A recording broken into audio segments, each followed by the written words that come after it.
Hello दोस्तों, स्वागत है आपका आपके अपने चैनल इलेक्ट्रिकल गोपाल में। दोस्तों, आज की वीडियो काफ़ी इंपॉर्टेंट होने वाली है सभी आईटीआई पास आउट छात्रों के लिए। बेसिकली हम बात करें तो दोस्तों, जिन भी छात्रों ने इलेक्ट्रिशियन ट्रेड से आईटीआई किया उन सभी के लिए काफ़ी इंपॉर्टेंट होने वाली है। अगर साथियों आपने Uttar Pradesh metro rail corporation limited का यहाँ पे फॉर्म फिलअप किया हुआ है, जिसकी कि यहाँ पे लास्ट डेट 19 अप्रैल 2024 यहाँ पे निकल चुकी है, तो साथियों आपके लिए यहाँ पे देखिए यूपीएमआरसी एग्जाम की लास्ट टाइम आपकी स्ट्रेटेजी क्या रहनी चाहिए वो मैं आपको कंप्लीट यहाँ पे गाइड करने वाला हूँ कि किस तरीके से आप अपना टारगेट निर्धारित करेंगे। क्योंकि एग्जाम डेट देखिए, जब इसके नोटिफिकेशन में इन्होंने ऑलरेडी मेंशन की गई थी कि 11, 12 और यहाँ पे 14 मई 2024 आपकी टेंटेटिव एग्जाम डेट भी दी गई है। तो यहाँ पे देखिए एग्जाम को मद्देनजर रखते हुए आप कैसे अपने टारगेट को यहाँ पे भेजेंगे, तो यहाँ पे साथियों मैंने कंप्लीट स्ट्रेटेजी बताने वाला हूँ कि किस सब्जेक्ट से आपको क्या पढ़ना है और क्या नहीं पढ़ना है, न्यूमेरिकल कहाँ कहाँ से करने हैं, कितने करने हैं, और थ्योरी यहाँ पे देखिए कहाँ से करनी है, कितनी करनी है। तो चलिए दोस्तों वीडियो को स्टार्ट करते हैं। साथियों वीडियो को स्टार्ट करने से पहले कहना चाहता हूं, जो भी साथी हमारे चैनल पे पहली बार विजिट कर रहे हैं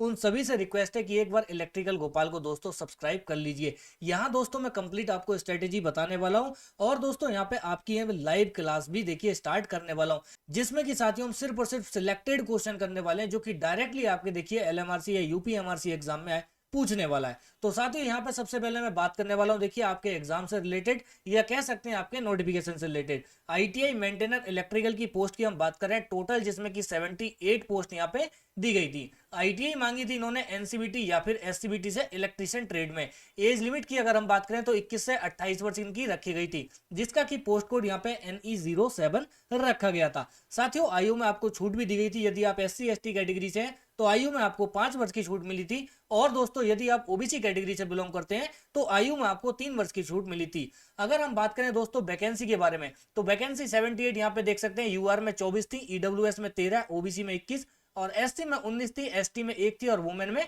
15 पोस्ट थी। और यहाँ पे एक्स सर्विसमैन की बात करें तो 3 पोस्ट थी, और डीएफएफ यानी कि जिसको हम यहाँ पे फ्रीडम फाइटर भी बोलते हैं तो उनकी यहाँ पे 1 पोस्ट दी गई थी। अगर दोस्तों हम इसका रिटर्न टेस्ट जो होता है उसकी बात करें तो रिटर्न टेस्ट में टोटल आपके 100 क्वेश्चन पूछे जाने वाले हैं, और टाइम दोस्तों आपको 2 घंटे का यहाँ पे मिलने वाला है, जिसको हम यहाँ पे 120 मिनट बोल सकते हैं। देखिए 120 मिनट है और 100 क्वेश्चन है, टाइम आपको भरपूर मिलने वाला है। बस पेपर को ध्यान पूर्वक पढ़ना है और अच्छे से आपको यहाँ पे समझना है और आंसर करना है। 1/3 की दोस्तों आपकी निगेटिव मार्किंग भी रखी गई है। एग्जाम की अगर मैं बात करूं तो दोस्तों एग्जाम आपका ऑनलाइन यहाँ पे होने वाला है, जिसको हम दोस्तों क्या है सीबीटी एग्जाम के नाम से भी जानते हैं, जो कि कंप्यूटर बेस्ड टेस्ट होता है। अब देखिए मैं नेक्स्ट स्लाइड पे आपको लेके चलता हूँ। आप यहाँ पे देख सकते हैं मैंने कंप्लीट यहाँ पे इसका सिलेबस लिखा हुआ है, जो कि दोस्तों एक एक मैंने पॉइंट टू पॉइंट यहाँ पे लिखा है, जो कि डायरेक्ट आपके एग्जाम में आने वाला है। और क्या आपको पढ़ना है, कितना पढ़ना है, वो आप थोड़ा सा यहाँ पे देखिए समझ लीजिए। साथियों सिलेबस की अगर हम बात करें तो यहाँ पे देखिए सबसे पहले आपका एक सब्जेक्ट आता है बेसिक इलेक्ट्रिकल इंजीनियरिंग, जिसको हम शॉर्ट में देखिए BEE बोलते हैं। इसमें देखिए सबसे पहले आपको डीसी सर्किट हुआ, एसी सर्किट हुआ, मैग्नेटिज्म हुआ या फिर कैपेसिटेंस हुआ, जिसको हम इलेक्ट्रोस्टैटिक भी बोलते हैं। और साथियों इसमें एक चैप्टर होता है 3 फेज सिस्टम। ठीक है, देखिए 3 फेज सिस्टम को आपको अच्छे से यहाँ पे करके जाना है। आर वाई बी जो फेज होते हैं उन फेज के बारे में आपको समझना है। 120 डिग्री इनके बीच में डिस्प्लेसमेंट होता है। और डीसी सर्किट से दोस्तों आपको न्यूमेरिकल करने हैं, एसी सर्किट से न्यूमेरिकल करने हैं, मैग्नेटिज्म से ज्यादा न्यूमेरिकल आपको नहीं करने, और कैपेसिटेंस से भी ज्यादा नहीं करने। पैरेलल और सीरीज इसका ऐड करना आपको आना चाहिए। अब बात कर लेते हैं यहाँ पे इलेक्ट्रिकल मशीन में। तो दोस्तों इलेक्ट्रिकल मशीन में सबसे पहले आपको ट्रांसफॉर्मर देखिए कंप्लीट करना है। ट्रांसफॉर्मर को उससे एक एक पॉइंट, चाहे वो थियोरेटिकल हो चाहे न्यूमेरिकल हो, सबसे पहले दोस्तों ट्रांसफॉर्मर के एक एक पॉइंट आपको क्लियर होने चाहिए फेजर डायग्राम तक। चाहे आप आईटीआई के, ये मत समझना कि ये फेजर डायग्राम आईटीआई का पार्ट नहीं है। देखिए आजकल सभी में कुछ भी पूछ देता है, तो आपको देखिए इसका फेजर डायग्राम तक आना चाहिए। अगला आता है 3 फेज इंडक्शन मोटर। तो साथियों 3 फेज इंडक्शन मोटर से आपको यहाँ पे न्यूमेरिकल भी आने चाहिए, और इसके टू द पॉइंट जो यहाँ पे थियोरेटिकल पॉइंट है वो भी आपको क्लियर होने चाहिए। अगर हम बात करें सिंक्रोनस मशीन की, तो सिंक्रोनस मशीन में देखिए सिंक्रोनस जनरेटर, सिंक्रोनस मोटर, ये सभी आपको पता होना चाहिए एक एक पॉइंट, जिसमें कि यहाँ पे ये सेल्फ स्टार्ट होती है कि नहीं होती, इसकी वोल्टेज रेगुलेशन वगैरह। ठीक है, ये सारे पॉइंट आपको क्लियर होने चाहिए। डीसी मशीन की अगर हम बात करें, जिसमें कि डीसी जनरेटर और डीसी मोटर्स यहाँ पे आ जाती हैं अलग अलग टाइप की, तो उनका यहाँ पे स्पीड कंट्रोल कैसे करते हैं, और यहाँ पे किसका टॉर्क ज्यादा होता है किसका कम होता है, और इससे यहाँ पे आपको न्यूमेरिकल भी करने हैं। देखिए न्यूमेरिकल मशीन में एक तो डीसी मशीन से थ्री फेज इंडक्शन मोटर और ट्रांसफॉर्मर। बस इन 3 पॉइंट से यहाँ पे आपको न्यूमेरिकल करने हैं, बाकी न्यूमेरिकल हाथ भी नहीं लगाना है, आपको टाइम वेस्ट ही नहीं करना है, क्योंकि एग्जाम आपके सर पे है बिल्कुल। अगर साथियों आप चाहते हैं कि मैं इन सबके एकदम most important only selected question आपको कराऊं, तो ज्यादा से ज्यादा साथी देखिए इसी वीडियो के कमेंट सेक्शन में कमेंट कर सकते हैं। तो दोस्तों मैं आपकी बहुत जल्द यहाँ पे क्लास स्टार्ट करने वाला हूँ। साथियों अगला चैप्टर आता है यहाँ पे देखिए पावर सिस्टम।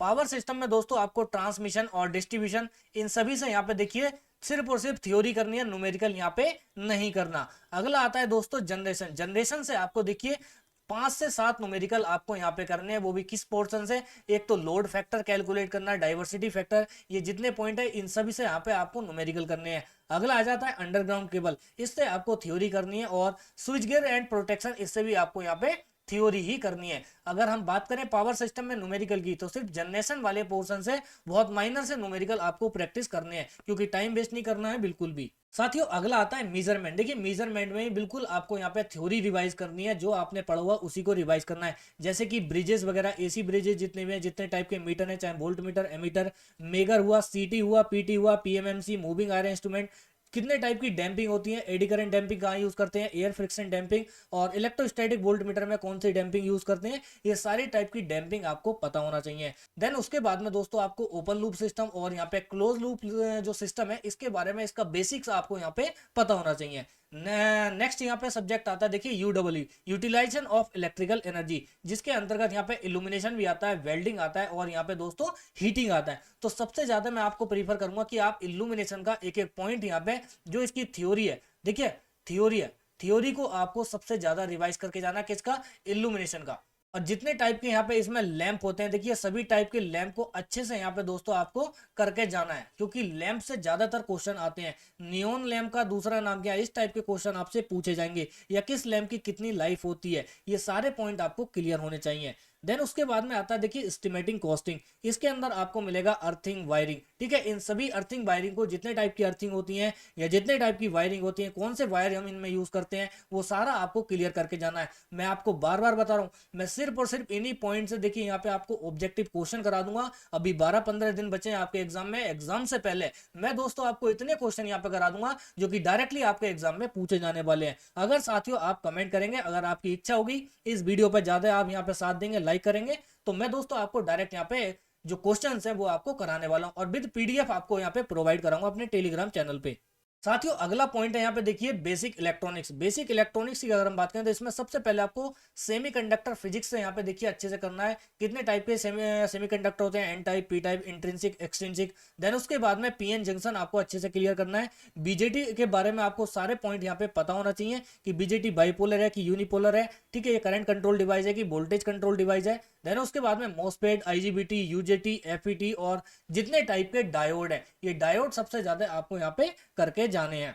साथियों लास्ट आता है यहाँ पे देखिए डिजिटल इलेक्ट्रॉनिक्स। डिजिटल इलेक्ट्रॉनिक्स में आपको नंबर सिस्टम करके जाने हैं, जो कि बाइनरी, हेक्साडेसिमल, डेसिमल, ये सारे आपके यहाँ पे कवर हो जाते हैं। देन उसके बाद में लॉजिक गेट्स आपको होने चाहिए, multiplexer, demultiplexer, half adder, full adder, flip flop. ठीक है, जितने टाइप के होते हैं, सिक्वेंशियल सर्किट और कॉम्बिनेशनल सर्किट, ये सारे साथियों आपको यहाँ पे क्लियर होने चाहिए। ये देखिए जितने पॉइंट मैंने आपके लिए यहाँ पे दोस्तों लिखे हैं, ये लिखे हुए पॉइंट देखिए आपको आने चाहिए। और मैं आपको बता रहा हूँ, अगर आपने अभी तक कहीं नोट नहीं किया तो नोट कर लेना, या फिर इसका स्क्रीनशॉट ले लेना और कहीं अपने दीवार पे चिपका देना। और यहाँ से देखिए आपको क्या है, डेली के डेली फास्ट मोड में आपको रिवीजन करते जाना है। देखिए न्यूमेरिकल बहुत कम प्रैक्टिस करना है। आजकल क्या है, देखिए एग्जाम का ट्रेंड चल रहा है कि आजकल आपसे सिर्फ और सिर्फ थ्योरी पे यहाँ पे देखिए ज्यादा क्वेश्चन पूछता है, और थ्योरी में ही आपको देखिए एग्जाम में फंसा रहा है। रिसेंटली आपने देखा, देखिए इसरो यूआरएससी का एग्जाम हुआ, उसका पेपर अगर आपने देखा होगा दोस्तों, तो नहीं देखा तो एक बार देख लेना। देखिए मैक्सिमम स्टूडेंट को थ्योरी में उसने यहाँ पे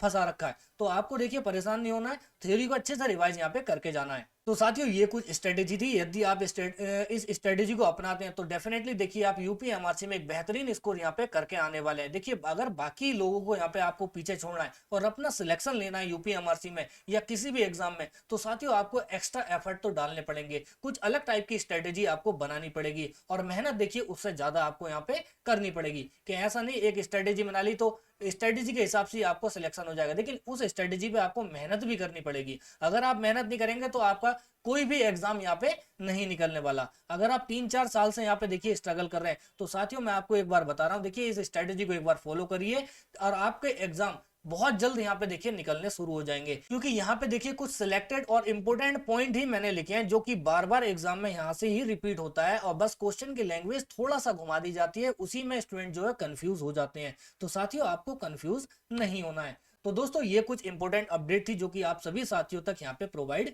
करानी थी। तो आई होप दोस्तों आपको ये जानकारी अच्छी लगी होगी। अगर अच्छी लगी है तो इस वीडियो को ज्यादा से ज्यादा अपने दोस्तों में शेयर कर दीजिए और इलेक्ट्रिकल गोपाल को सब्सक्राइब कर दीजिए। तो मिलते हैं नेक्स्ट वीडियो में, तब तक के लिए जय हिंद दोस्तों।